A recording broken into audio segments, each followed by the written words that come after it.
Sabe, aquele tipo de lugar extremamente seguro, onde todo mundo simplesmente deixa a porta aberta e as janelas destrancadas? Essa era a cidade de Thatcher, no Arizona.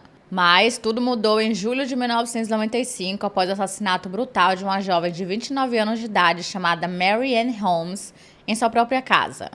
E pior, em frente às suas filhas pequenas.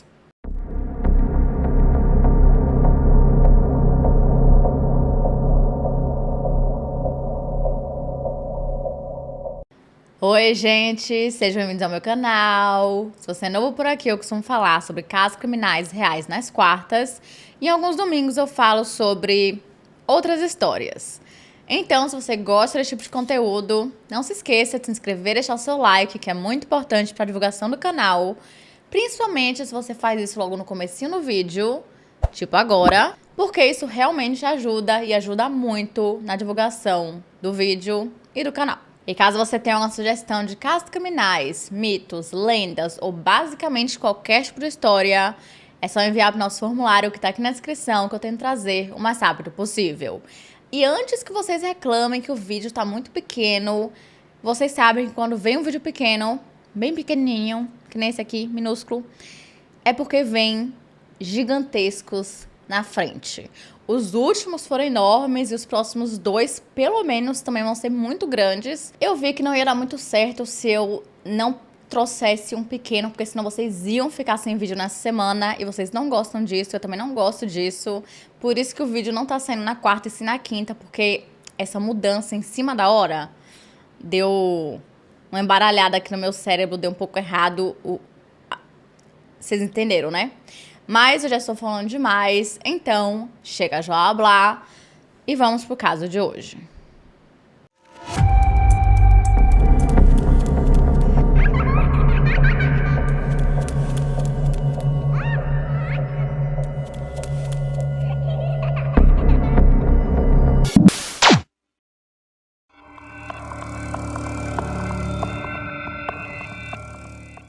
Thatcher é uma comunidade agrícola localizada no condado de Graham, no Arizona, no canto sudoeste do estado. Ela fica bem pertinho da fronteira do Novo México e é bem pequenininha, com apenas 5.441 habitantes hoje. E em 1995 ela tinha apenas 4.057. Então assim, pequenininha, real oficial. A cidade foi descrita como sendo o local ideal para quem adora viver ao ar livre, considerando a sua incrível quantidade de parques naturais, e ela é bem religiosa e conservadora. E isso porque ela foi colonizada ali, por membros da LDS, ou a Igreja de Jesus Cristo dos Santos dos Últimos Dias, lá atrás, em 1881. E por conta disso, a cidade sempre teve uma forte ligação com a fé mórmon, e ela também é muito conhecida por ser a casa da faculdade comunitária mais antiga do Arizona, chamada Eastern Arizona College. E exatamente por conta disso, boa parte dos seus moradores são jovens que estão começando os seus estudos e carreiras profissionais. E de acordo com seus moradores, Thatcher é o tipo de lugar onde todo mundo se conhece, mesmo que seja apenas de passagem. E esse senso de segurança que geralmente tem em cidades muito pequenas, principalmente nessa época, 1990, fazia com que quase ninguém sentisse a necessidade de trancar as portas e as janelas. E no caso de hoje, infelizmente, a nossa vítima foi morta dentro da própria casa. Mary Ann Holmes nasceu por volta de 1966 ou 1967. Não encontrei exatamente o ano, nem o dia que ela nasceu. Tem pouquíssima informação sobre esse caso na internet, então vocês já sabem, Infelizmente não teremos tantos detalhes quanto gostamos. É realmente um mini caso. Mary nasceu na cidade de La Crosse, no Wisconsin, e além dela, os seus pais tinham mais 4 filhos, sendo mais uma menina e 3 meninos.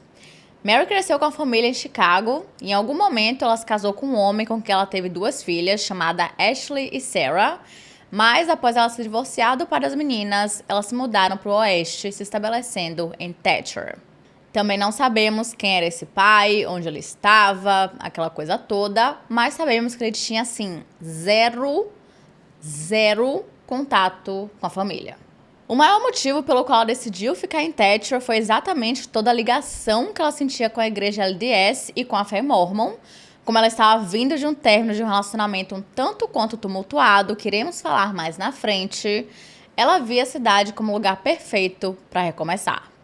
E finalmente as coisas pareciam estar melhorando. Mary se matriculou na Faculdade Estadual do Arizona e passava a maior parte do seu tempo cuidando de suas filhas, sempre sendo uma mãe incrível que fazia de tudo que ela pudesse, que tivesse a seu alcance para que elas tivessem uma boa vida. Nessa época, a família morava na rua Church Street, em uma pequena casa que fica a apenas alguns quarteirões da faculdade que Mary frequentava, o que era simplesmente perfeito porque ela podia ir e voltar andando. E Mary estava em todo aquele processo de recomeçar sua vida em uma cidade diferente, conhecendo novas pessoas, indo para a igreja e turistando pela cidade. Mas, além disso, ela também estava, assim, pronta para conhecer alguém, para compartilhar sua vida. Ela queria ter aquele senso de companheirismo, considerando que ela era mãe solo de uma menina de 4 anos, que era Ashley, e Sarah, de apenas 18 meses. O seu maior desejo era achar um bom marido e um bom modelo de pai para suas filhas. Tudo parecia estar indo muito bem, mas, infelizmente, em julho de 1995, a vida da família iria mudar completamente. Nas primeiras horas da manhã do dia 9 de julho, que era um domingo, um homem desconhecido começou a rondar ao lado de fora da casa de Mary. Pouco tempo depois, ele encontrou uma janela na cozinha que lhe proporcionava uma visão perfeita da casa e, em seguida, se dirigiu até a porta dos fundos, que, por sinal, já estava quebrada há alguns dias. E foi por essa porta que ele entrou e foi até o quarto de Mary. Até hoje, não sabemos exatamente o que aconteceu, mas sabemos que Mary Ann Holmes foi brutalmente assassinada na frente de suas 2 filhas, que foram amarradas e colocadas na cama. De acordo com as evidências, os seus pulsos foram presos com algemas e uma corda foi colocada em seu pescoço. Além disso, ela também foi amordaçada e suas roupas foram cortadas. Toda a tortura sexual durou cerca de 2 horas e, no fim, ela foi atacada diversas vezes por uma faca ou um machado. A arma do crime nunca foi encontrada e provavelmente o homem misterioso se livrou dela em algum lugar ou até mesmo levou para sua própria casa. Sinceramente, nesse caso, tudo é possível. E acredita-se que o assassino deixou ali as filhas de Mary observando, vendo ali todo aquele horror que estava acontecendo com a mãe, como uma forma de causar ainda mais dor em Mary. Porque além de traumatizá-las pelo resto de suas vidas, ainda tinha a chance de que ele também as machucassem sem que Mary pudesse fazer alguma coisa em relação a isso. Algumas horas depois, a filha mais velha, Ashley, que também teve suas roupas cortadas, correu até a casa da vizinha pedindo ajuda e perguntando por que a sua mãe não estava acordando. Obviamente, preocupada com toda a situação, a vizinha foi até a casa e se deparou com a cena terrível e imediatamente ela ligou para a emergência. Assim que a polícia chegou no local, eles encontraram Mary algemada no meio do quarto, do chão do quarto, e a quantidade de sangue era absurda. Ela também estava em uma posição fetal, provavelmente uma forma de tentar se proteger de todo aquele ataque. E só para vocês terem noção, o sargento do departamento de polícia de Thatcher, chamado Gary Cleland, chegou a dizer que a pessoa que tinha feito aquilo não podia ser humana. Como em toda cidade pequena, a notícia se espalhou super rápido. Imaginem o choque. A comunidade sempre se orgulhou e sempre se gabou de ser muito segura. E agora, uma moradora tinha sido assassinada dentro da sua própria casa, em frente às filhas. Simplesmente não fazia o menor sentido.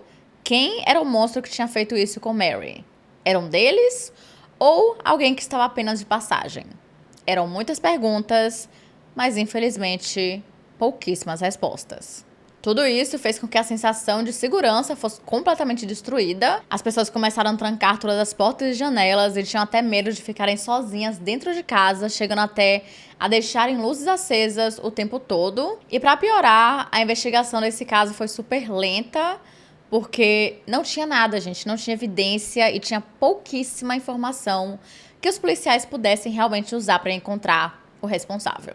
Uma coisa muito importante foi o fato de que as filhas presenciaram tudo. Obviamente que Sarah, que tinha apenas 18 meses de idade no momento do crime, não se lembrava de quase nada ou não conseguia falar sobre isso de forma coerente. Então, os investigadores focaram em conversar com Ashley, que já estava ali com 4 anos. E mesmo que ela fosse muito nova, tem uma percepção melhor das coisas. Ela, na verdade, se lembrava, infelizmente, de muita coisa. Ela chegou até a desenhar a cena do crime, mostrando a mãe no chão com o objeto saindo de sua cabeça. Juro. É de partir o coração de qualquer pessoa. Também tinham outros detalhes no desenho, como algumas roupas espalhadas e a localização das duas meninas no momento do crime, né, do ataque, que no caso era em cima da cama.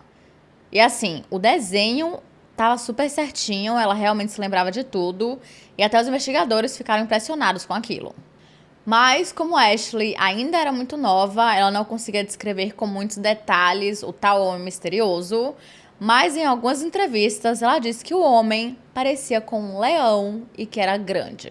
Em uma dessas entrevistas, ela também disse aos investigadores que estava com muito medo durante o ataque, o que é super compreensível, e que por conta disso ela ficou boa parte do tempo escondida no travesseiro para não ter que ficar olhando.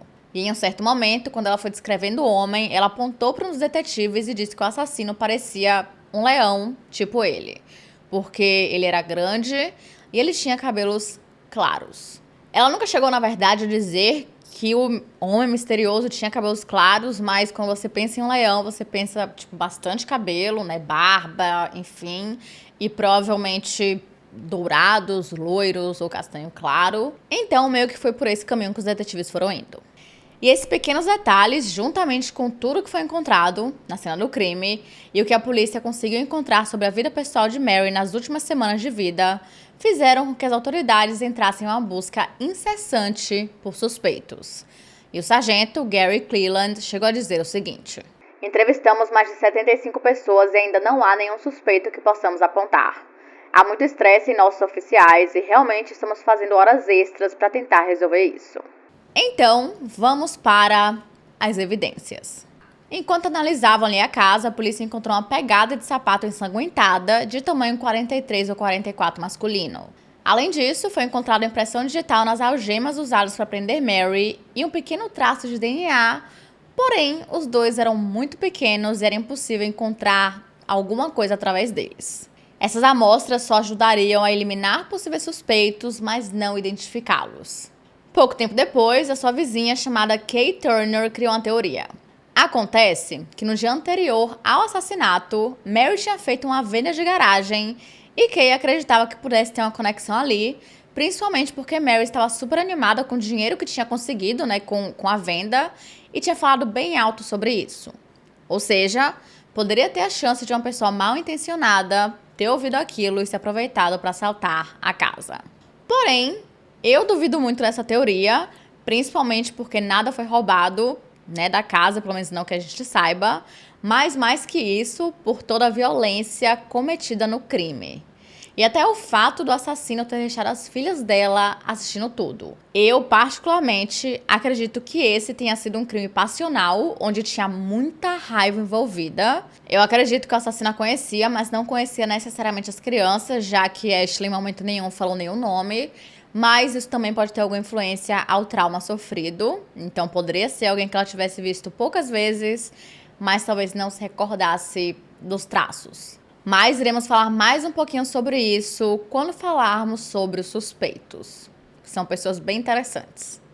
Quando o ano letivo começou, cerca de 6 semanas após o crime, os moradores locais ainda estavam morrendo de medo, afinal, ninguém tinha sido preso até agora. O assassino estava assim de buenas, livre, leve e solto, e existia a possibilidade de lhe atacar novamente. Então, as vendas de armas de fogo, spray de pimenta e até luzes externas dispararam.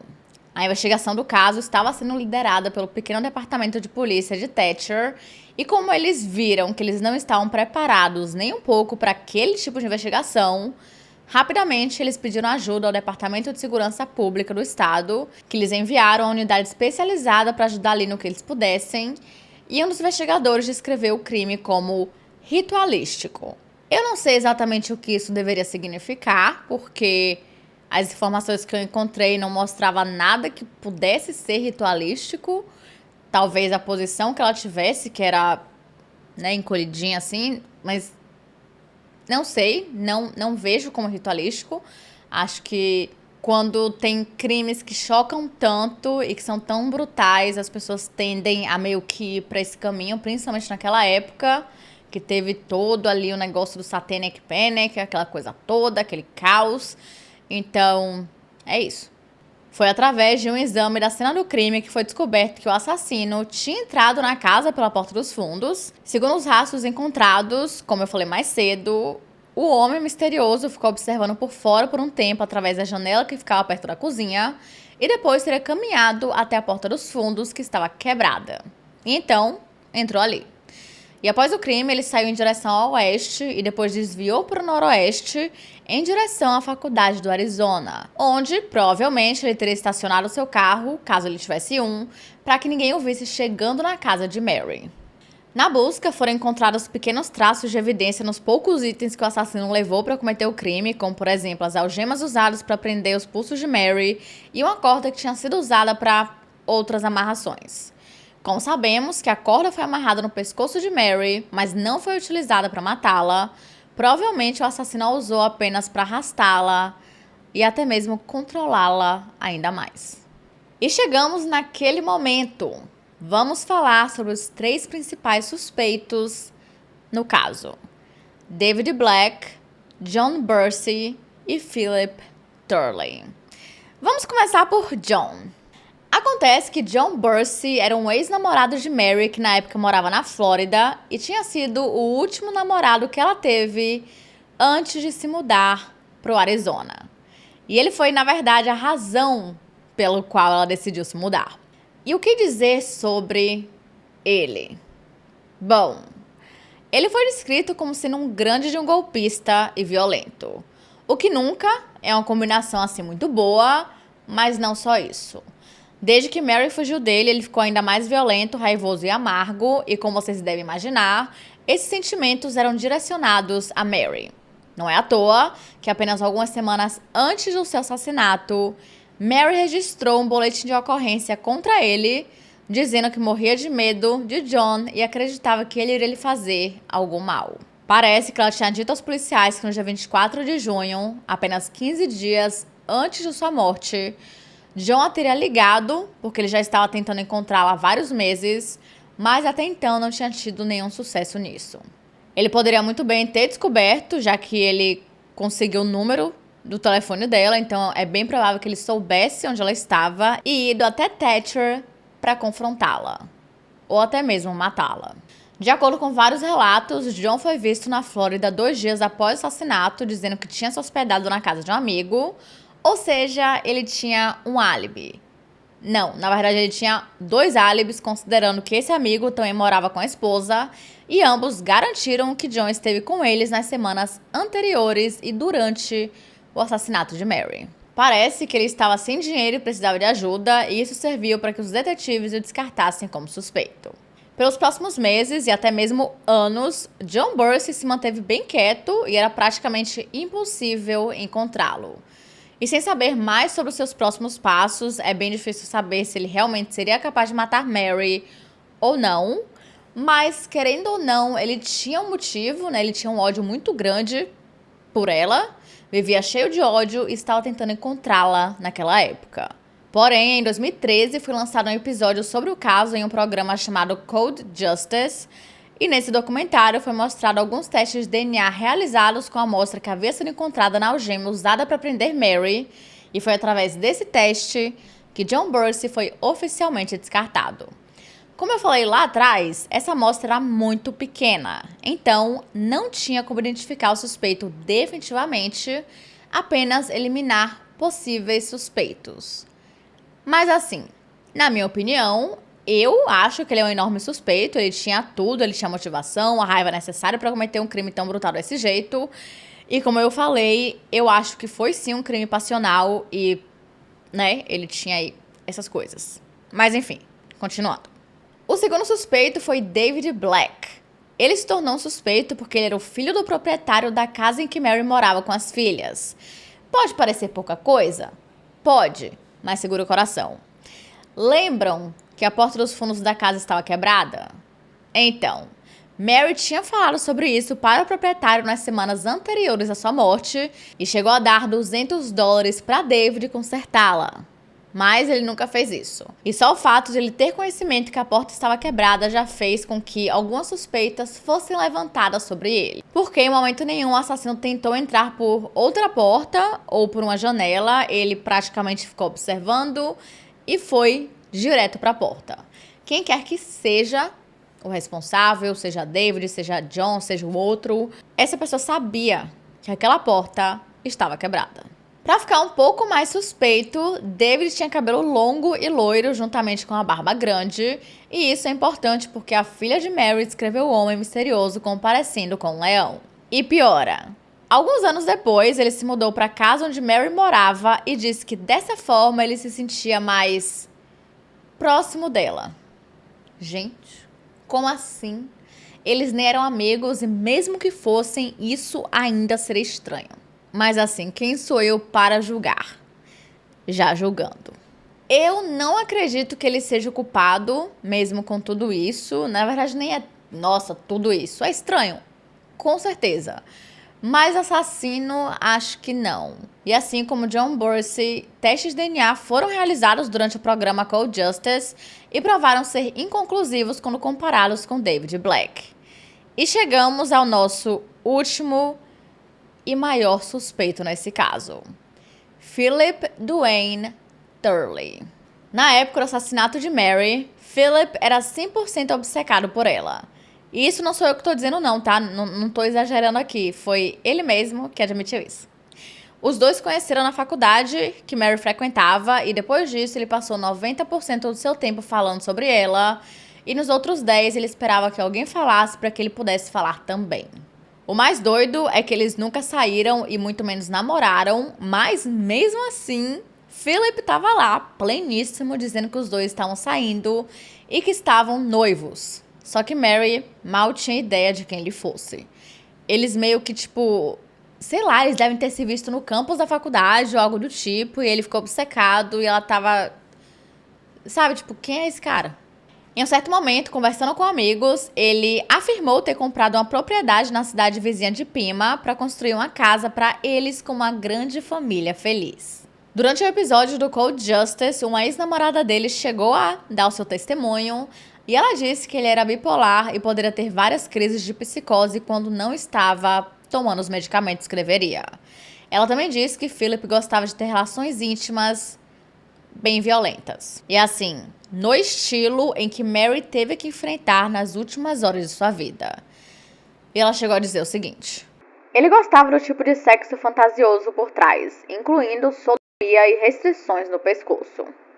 Por volta da mesma época em que o documentário foi lançado, o consultor do programa, que também era um advogado chamado Murray Newman, escreveu um post no Tumblr que dizia o seguinte: sua fascinação por Mary Ann foi bem documentada em suas próprias palavras, pois ele mantinha um diário muito detalhado sobre seus sentimentos por ela. Mulheres que Turley havia namorado contaram aos investigadores detalhes perturbadores de sua vida de fantasia, que pareciam consistentes com os detalhes da cena do crime. Diferente de muitos outros suspeitos que a polícia entrevistou, Turley era extremamente inteligente e, para tornar as coisas mais difíceis, ele tinha informações avançadas de que seria entrevistado pelos investigadores.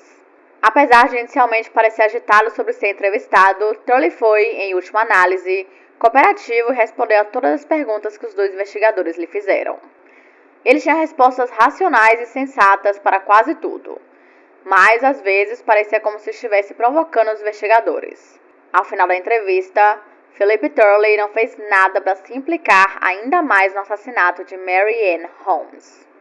Além de tudo isso, na época do crime, Philip Turley trabalhava como guarda prisional, ou seja, ele tinha acesso super fácil a algemas e cacetetes. E adivinha? As autoridades teorizaram que a arma usada para espancar e estuprar Mary foi exatamente um cacetete. Ele também calçava sapatos no tamanho 43 e 44, que, caso vocês não lembrem, era exatamente o tamanho da pegada encontrada na cena do crime. Por muitos anos após o assassinato, Philip continuou morando na área, mas depois ele foi se mudando cada vez para mais longe. Eventualmente, em 2016, ele foi preso após atacar 2 pessoas ao sul de Modesto, na Califórnia, através de golpes com a faca. Na época, ele estava com 53 anos de idade, morava perto do casal em um parque de trailers E esse casal só foi descobrir sobre o possível envolvimento de Philip no caso de Marianne após o documentário do Code Justice. E depois disso, eles começaram a contar ali sobre isso para todo mundo da comunidade, e Philip não gostou nem um pouco quando descobriu que eles estavam fazendo isso. E o que ele fez? Ele provou que ele era uma pessoa extremamente cruel. Nessa época, ele estava namorando com uma mulher chamada Alicia Nadine Gomez, que era tão ruim quanto ele, já que ela que teve a ideia de matar o casal. Ela pegou algumas facas e os dois foram até o trailer do casal, e enquanto Alicia atacava a mulher de 54 anos de idade, Philip atacava o homem de 56. E ainda, enquanto ele fazia isso, ele fazia piadas e o zombava. E como se tudo isso já não fosse suficiente, ele ainda foi até a mulher e a golpeou mais algumas vezes, mas chocantemente eu realmente não sei como os dois sobreviveram. Obviamente, né, eles ficaram com muitos ferimentos graves e tiveram uma longa jornada de recuperação, mas eles foram capazes de testemunharem contra Alicia e Philip no tribunal, e ambos foram acusados de tentativa de assassinato. Alicia Nadine Gomez foi sentenciada a 13 anos de prisão, e em março de 2021, Philip Turley se declarou culpado e foi sentenciado a 18 anos de prisão, cumprindo a sua pena na prisão estadual de Folsom. Mas, infelizmente, ele vai ser elegível à liberdade condicional a partir de 2028. O que não quer dizer necessariamente que ele vá ser solto, apenas que ele vai poder pedir por isso. Até hoje, ele continua sendo o maior suspeito no caso de Marianne Holmes, porque tem muita coisa aí. E ao contrário de David Black e John Bursey, Philip Turley não foi descartado lá no exame de DNA feito no documentário, o que nos leva a acreditar que existe muita chance de ele ser o assassino de Mary. Ele tinha o motivo, né? Pelo menos o motivo pra ele, porque ele era obcecado por ela não sabia da existência dele. Talvez em algum momento ele tenha tentado se aproximar de alguma forma, mas ela tenha dito não. Ele não aceitou isso e decidiu se vingar. E como ele era obcecado por ela, ele ficava observando tudo que ela fazia e ele com certeza saberia se a porta dos fundos estivesse quebrada. Durante todo esse tempo, Ashley e Sarah Holmes tiveram que crescer sem a mãe e tendo que lidar com o enorme trauma causado por presenciarem toda a tortura que ela teve que aguentar durante 2 horas. E após o assassinato, elas foram morar com a avó em um outro estado e por motivos mais do que óbvios, elas nunca mais voltaram para Thatcher. Agora eu quero saber de vocês, desses 3 suspeitos, qual vocês acham que seja o verdadeiro assassino de Mary? E é isso, gente. Esse foi o caso de hoje. Não se esqueçam de se inscreverem e deixarem o seu like. E caso vocês tenham alguma sugestão de casos criminais, mitos, lendas ou basicamente qualquer tipo de história, é só enviar para o formulário que está aqui na descrição que eu tento trazer o mais rápido possível. Lembrando que o nosso clube de membros também está aberto e teremos alguns sorteios, então vão lá participar. E é isso. Até o próximo vídeo.